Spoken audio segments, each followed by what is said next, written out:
Hi friends, welcome back to our channel. ఈ రోజు మనం ఉద్యమ రిజిస్ట్రేషన్ గురించి తెలుసుకుందామని. ఉద్యమ రిజిస్ట్రేషన్ గురించి మన దాంట్లో ఆల్రెడీ వీడియో ఉండడం జరిగింది. ఉద్యమ registration apply process step by step నేను ఆల్రెడీ వీడియో చేయడం జరిగింది. కాకపోతే చాలా మంది ఉద్యమ రిజిస్ట్రేషన్ కావాల్సిన డాక్యుమెంట్స్ ఏంటి అని అడుగుతున్నారు. అందులో నేను అప్లైలో మీరు చూస్తే అర్థమైంది అనుకొని నేను అసలు కావాల్సిన డాక్యుమెంట్స్ దానిలో ఫస్ట్ చెప్పలేదు, డైరెక్ట్ అప్లై ప్రాసెస్ పెట్టాను. కాకపోతే ఇప్పుడు దాని ఉద్యమ రిజిస్ట్రేషన్ అంటే ఏంటిది, అది ఎందుకు యూజ్ అవుతుంది, దానికి కావాల్సిన డాక్యుమెంట్స్ ఏంటి అనేది ఈ వీడియోలో మనం తెలుసుకుందాం. ఉద్యమ రిజిస్ట్రేషన్ అంటే ఏం లేదండి, అది సెంట్రల్ గవర్నమెంట్ ప్రొవైడ్ చేసే ఒక సర్టిఫికేట్. దాని ద్వారా మనకు లోన్స్ కానీ బ్యాంక్ లో కానీ యూసేజ్ ఉంటుంది. ఉద్యమ రిజిస్ట్రేషన్ మనకి ఎందుకు ఉపయోగపడుతుంది అంటే ఎంఎస్ఎంఈ లోన్స్ కానీ బ్యాంక్ లోన్స్ కానీ కరెంట్ అకౌంట్ తీసుకోవడానికి కానీ ఇట్లా బ్యాంకుకు సంబంధించిన వాటికి సంబంధించి కనబడుతుంది. కొన్ని సబ్సిడీ లోన్స్ ఉంటాయి మనకి ఎంఎస్ఎంఈ కింద, దాని కింద అది తీసేటప్పుడు ఉద్యమ రిజిస్ట్రేషన్ కావాలని అడుగుతారు. కరెంట్ అకౌంట్ తీయడానికి కూడా చాలా బ్యాంకులు ఉద్యమ రిజిస్ట్రేషన్ అడుగుతాయి. బ్యాంక్ లో ఏ లోన్ ఇచ్చినా మాక్సిమం ఇప్పుడు ఉద్యమ రిజిస్ట్రేషన్ ఉందా అని అడుగుతుంది. బిజినెస్ లోన్ తీసుకుంటే, పర్సనల్ లోన్ కాకుండా బిజినెస్ లోన్ ఏది తీసుకున్నా ఉద్యమ రిజిస్ట్రేషన్ అడుగుతుంది. ఇది తీయడానికి మనకు కావాల్సిన డాక్యుమెంట్స్ ఏంటి అనేది ఇప్పుడు తెలుసుకుందాం. ఆధార్ కార్డు ఉండాలి. ఆధార్ కార్డుకు ఫోన్ నెంబర్ లింక్ ఉండాలి. ఫోన్ నెంబర్ లింక్ అంటే మనకు ఆధార్ కార్డు డౌన్లోడ్ చేసుకున్న మనకు ఓటీపీ వస్తుంది చూడండి,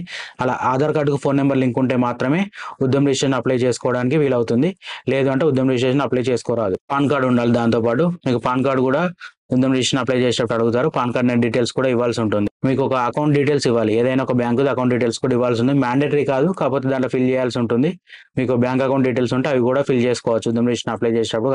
ఆ ఫామ్ లోనే ఉద్యమ రిజిస్ట్రేషన్ అప్లై చేసేటప్పుడే మీ అకౌంట్ డీటెయిల్స్ కనుక ఇస్తే వాళ్ళ ఫామ్ లో ఎంటర్ చేసి ఇవ్వడం జరుగుతుంది. Business start date, running date అంటే మీరు బిజినెస్ ఎప్పుడు స్టార్ట్ చేశారు, ఎప్పటి నుంచి ఫంక్షనింగ్ అవుతుంది అనేది ఆ డీటెయిల్స్ కూడా ఇవ్వాల్సి ఉంటుంది. ప్రజెంట్ అడ్రస్ ఇవ్వాల్సి ఉంటుంది. ప్రజెంట్ మీరు ఏ లొకేషన్ లో ఉంటున్నారో అడ్రస్ ఇవ్వాల్సి ఉంటుంది.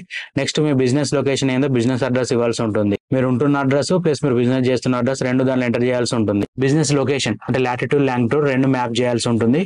అవి రెండు కూడా ఇవ్వాల్సి ఉంటుంది. అందులో కరెక్ట్ పాయింట్ చేయాల్సి ఉంటుంది. లాటిట్యూడ్ ఎంత ఉంది, లాంగిట్యూడ్ ఎంత ఉంది అనేది. మీ బిజినెస్ యాక్టివిటీ ఏంటిది అనేది కూడా ఎంటర్ చేయాల్సి ఉంటుంది. అంటే ఎన్ఐసి కోడ్స్ అని ఉంటాయి, అది మీకు కాదు, అప్లై చేసే వాళ్ళు చూసుకుంటారు. మీ యాక్టివిటీ ఏంటిది అనేది చెప్తే వాళ్ళు చూసుకుంటారు. ఎన్ఐసి కోడ్స్ ను బట్టి దాన్ని డిసైడ్ చేసి మీ కేటగిరీ కింద మీరు ఆ సర్టిఫికేట్ అప్లై చేయాల్సి ఉంటుంది. సర్వీస్ సెక్టారా, ట్రేడింగ్ సెక్టారా, లేకపోతే మ్యానుఫ్యాక్చరింగ్, ఈ మూడు వస్తాయి. అందులో ఈ మూడింటిని ఎన్ఐసి కోడ్స్ ని డిసైడ్ చేసి మనం ఉద్యమ రిజిస్ట్రేషన్ అప్లై చేసుకోవాల్సి ఉంటుంది. అది మీకు తెలియకపోవచ్చు, కాకపోతే మీరు ఎక్కడైతే మీ సేవలో కానీ సిఎస్సిలో కానీ ఆన్లైన్ సెంటర్లో అప్లై చేస్తారు కదా, వాళ్ళు చూసుకుంటారు. మీ యాక్టివిటీ ఒకటి మీరు చెప్తే సరిపోతుంది. అక్కడ ప్రీవియస్ ఇయర్ ఐటీఆర్ డీటెయిల్స్ ఉండాల్సి ఉంటుంది.